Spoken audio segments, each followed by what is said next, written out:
This video is brought to you by Guardio. Stick around to hear more about their Chrome extension security application. Alright, this isn't exactly breaking news per se, but I believe it's an important topic and comes with some very real words of warning to anyone who participates in pretty much any mainstream PC gaming. Let's begin with context. Anti-cheat, by and large, is a beneficial and necessary part of online video games. Setting aside a fair bit of controversy with regards to the invasive nature of how some of the software operates or how it affects individual performance, anti-cheat as a general premise is just flat out necessary. Think about any first-person shooter and consider the fact that even a small percentage of players who are able to circumvent game systems and cheat will ultimately ruin the experience for everyone.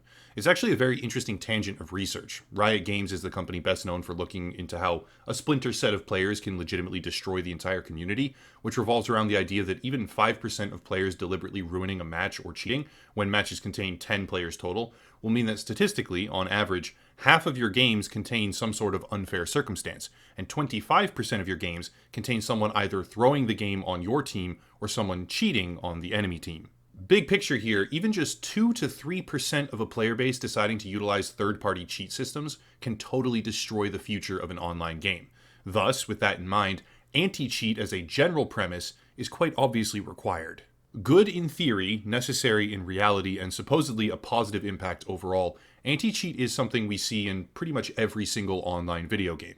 Sure, there are exceptions, yes, and of course not all anti-cheat is equivalent, but software designed to prevent hackers from tampering with in-game code is an industry staple. However, what if that industry staple was dangerous? What if, instead of protecting you, anti-cheat software was actually compromising your security and allowing hackers to infect you with ransomware? What if the security measures that modern video games employ were more dangerous by themselves than anything they might have prevented? And what if this was a widespread danger? Obviously, that's a little bit hyperbolic right now, but the point stands, and I'll explain precisely how. Before going further, let's talk about Guardio. This video is all about cybersecurity, kernel level access, anti-cheat used to disable antivirus, etc., but with that, there are a lot of additional risk factors online. Guardio is a Chrome extension that offers threat tracking and online protection. Here's an example.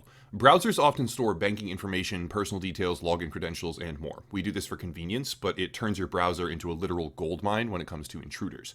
Guardio, unlike traditional threat response software that only reacts when you have already been compromised, will work proactively to detect threats before they ever reach your browser. And if you click the link down below right now, you can have a free scan, as well as a 7-day trial of threat removal, and after that it's $10 per month, but Upper Echelon community members will receive 20% off.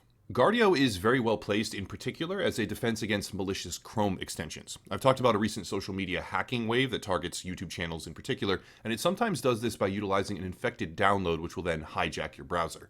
One wrong download can compromise your entire digital life. I am acutely aware of this on a personal level, and Guardio is here to help. Guardio offers a host of services from identity monitoring to data breach alerts. Also, if you sign up through mobile, you can get real-time alerts when your data is leaked, which lets you take action immediately and will help protect you and your browser from online threats. They have a $10 per month subscription, but Upper Echelon community members will get 20% off and a 7-day free trial if they use the link down below in the description. Again, $10 per month for evolving threat protection of your Chrome browser with a discount of 20% and a 7-day trial when using the link down below in the description. Big thank you to Guardio for sponsoring the channel. Keyword today, kernel. What is kernel level access? What does kernel even mean? And why does it matter? The kernel of an operating system is basically the nucleus of the cell. It's the first step up from mechanical hardware and manages what can be viewed as the most basic essential operations on a personal computer. A kernel is effectively the first program loaded on startup and the last program closed on shutdown. It's basically an interface between user applications and hardware, which means in no uncertain terms, it has total control of your computer, aka full access to every resource and process. This is universally true. I don't mean that I have the best technical definition possible, I just mean that kernel level access is the deepest and most powerful access you can possibly have to an operating system.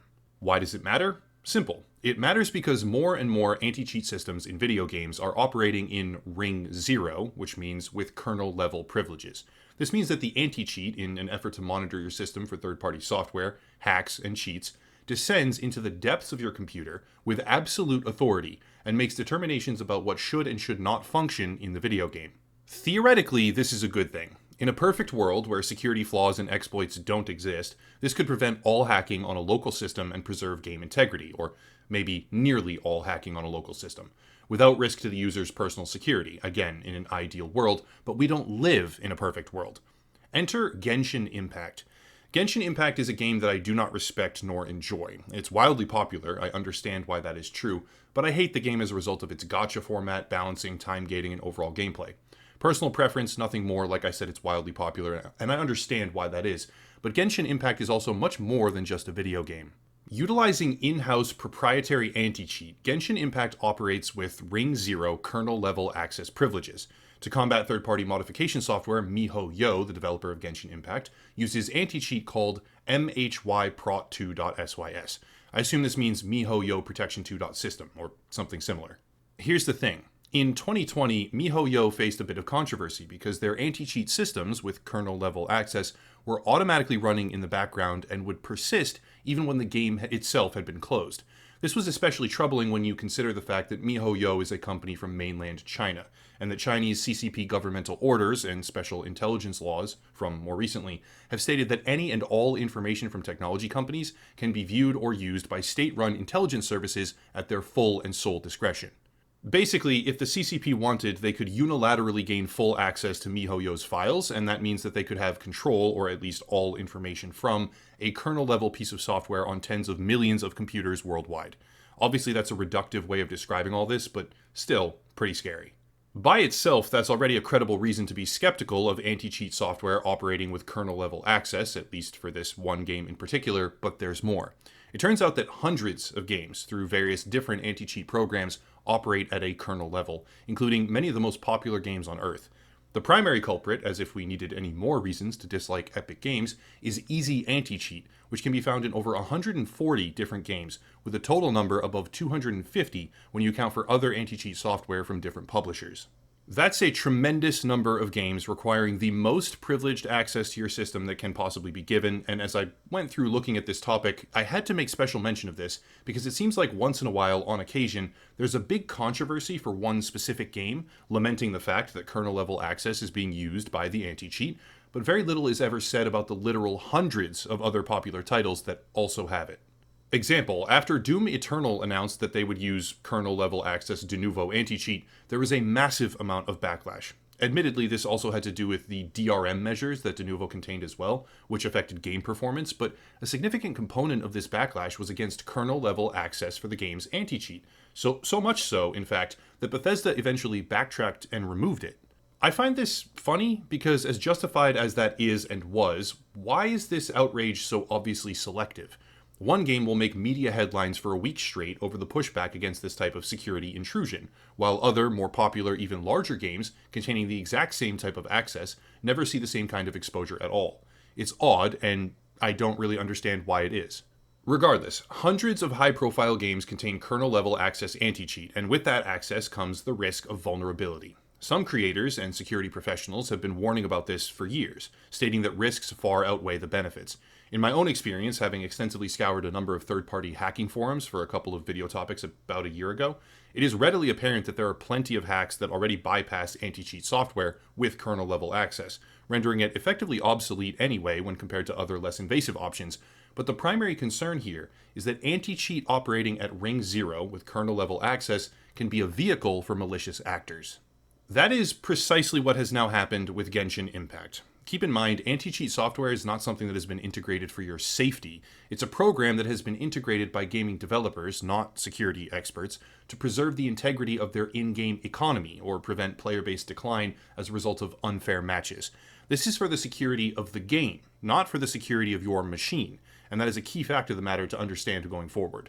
In August of 2022, identified by Trend Micro, Genshin Impact's Ring 0 antivirus was being used by third-party hackers as a ransomware vehicle. Ransomware just means they hijack your system and then they basically charge you money to get access to it again. They hold your files or your system ransom. Without getting too technical here, the anti-cheat of Genshin Impact was exploited by malware to infiltrate and shut down the local antivirus protections, which made it possible for complete control of an infected system. Users who installed Genshin Impact, even if they themselves on that particular account or login were not administrators, or technically inclined even, were also installing the anti-cheat, which would descend into their system and become an exploitable rabbit hole where attackers could get access to their machine at a level that they as a user didn't even have access to, all because of the game itself. Another example, the ESEA, the Esports Entertainment Association, had anti-cheat client software that members could download.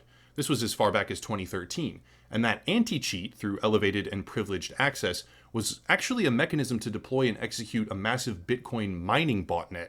It is unclear precisely how many machines were infected at that time, but the crucial thing to remember is that anti-cheat software is not actually protecting you. It is simply protecting the intended format of in-game operations or gameplay. Your system? Yeah, anti-cheat makes you more vulnerable, not less. There are free hacks on GitHub right now to exploit Genshin Impact's proprietary anti-cheat, but for those still skeptical, who expect more examples in order to support my initial, admittedly slightly hyperbolic statements, how about this?